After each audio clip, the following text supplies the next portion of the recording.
रजनी को बचपन से ही पेंटिंग का बहुत शौक था। वो हमेशा से ही पेंटर बनना चाहती थी, पर उसके माँ और पिताजी ने उसको कभी भी इस चीज के लिए सपोर्ट नहीं किया और उसकी शादी नीरव से हो गई। नीरव रजनी को बहुत प्यार करता था, पर रजनी हमेशा चुपचाप ही रहती। वो इस शादी से खुश नहीं थी। वो ये शादी नहीं करना चाहती थी। उसे तो हमेशा से पेंटर जो बनना था। अपने इस सपने को वो नहीं पूरा कर पाई, इसलिए वो हमेशा उदास रहती थी। रजनी, बहुत ही बढ़िया फिल्म लगी है, कल देखने चले? नहीं जी, कल मुझे बहुत काम है, मैं नहीं जा पाऊंगी। अच्छा तो कोई बात नहीं, संडे को चलते हैं। देखिए, मुझे फिल्म देखना पसंद नहीं है। आपको जाना है तो चले जाइए। नीरव को मना करके रजनी वहां से चली जाती है और अपने बैग को खोलकर उसमें बंद पड़े ब्रश और कलर्स को देखकर रोने लगती है। रजनी, चलो ना कहीं बाहर खाने चलते हैं, कुछ तुम्हारी पसंद का। जी, मुझे नहीं जाना, मेरी तबीयत ठीक नहीं है। रजनी वहां से चली जाती है। नीरव को समझ नहीं आता कि रजनी उससे इतना दूर क्यों रहती है। वो जब भी उसके साथ वक्त बिताना चाहता है, रजनी कोई ना कोई बहाना बना देती है। एक दिन घर पर कोई नहीं था। रजनी घर का सारा काम जल्दी से खत्म कर लेती है। घर पर अकेले होने के कारण वो सोचती है कि वो आज पेंटिंग करेगी। वो अपने कमरे में जाकर पेंट ब्रशेस और कलर्स निकालकर जैसे ही कलर मिक्स कर रही होती है कि दरवाजे पर बेल बज जाती है। अब कौन आ गया इस वक्त? इतनी मुश्किल से तो मुझे पेंट करने का मौका मिला है। रजनी दरवाजा खोलती है तो उसकी सास अपनी सहेलियों के साथ खड़ी होती है और सब घर के अंदर आ जाते हैं। अरे बहू, सबको शरबत बनाकर पिला दे, बाहर तो बड़ी गर्मी है। उफ। जी। रजनी पेंट ना कर पाने से उदास हो जाती है। उसे गुस्सा भी आ रहा होता है कि उसने इस शादी के लिए हाँ क्यों कह दी।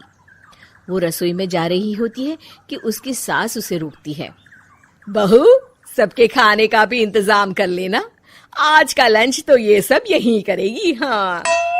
रजनी बिना कुछ कहे रसोई में चली जाती है। सबके लिए खाना बनाती है। सब खाना खाते हैं और रजनी घड़ी देखती है कि ये सब कब जाएंगे ताकि वो अपनी पेंटिंग कर सके। जब शाम होती है तब सब चले जाते हैं अपने घर। अरे बहू, सब तेरे खाने की तो बहुत तारीफ कर रहे थे, सबको बहुत अच्छा लगा खाना। आपको मुझे सुबह बताना चाहिए था ना कि आपकी सहेलियां आ रही है। पता भी है कितना वक्त लगा सारा खाना बनाने में। अरे बहू, तू ऐसे कैसे बात कर रही है मुझसे? तो और कैसे बात करूं? मैं इस घर की कोई नौकरानी नहीं हूं कि इतना काम करूंगी। रजनी अपने कमरे में जाकर दरवाजा बंद कर लेती है।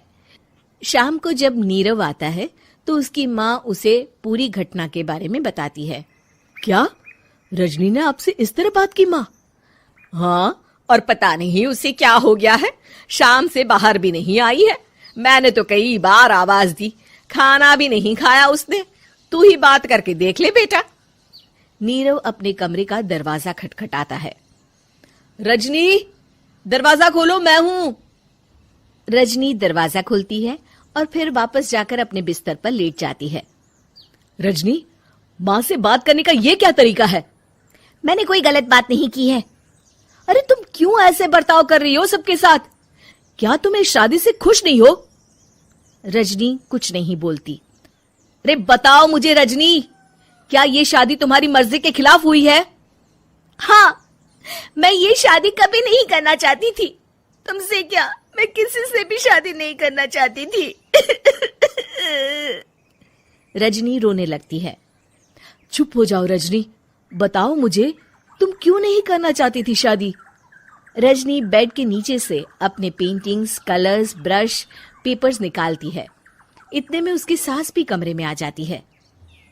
ये देख रहे हो, ये थे मेरे सपने। मैं पेंटर बनना चाहती थी, पर माँ पापा ने कभी सपोर्ट नहीं किया और मेरी शादी करवा दी। मेरे सारे सपने टूट गए। हर वक्त बस गुस्सा आता रहता है मुझे। मैं जानती हूँ कि आप लोगों की इसमें कोई गलती नहीं है, पर मैं क्या करूं, मुझे समझ में नहीं आता।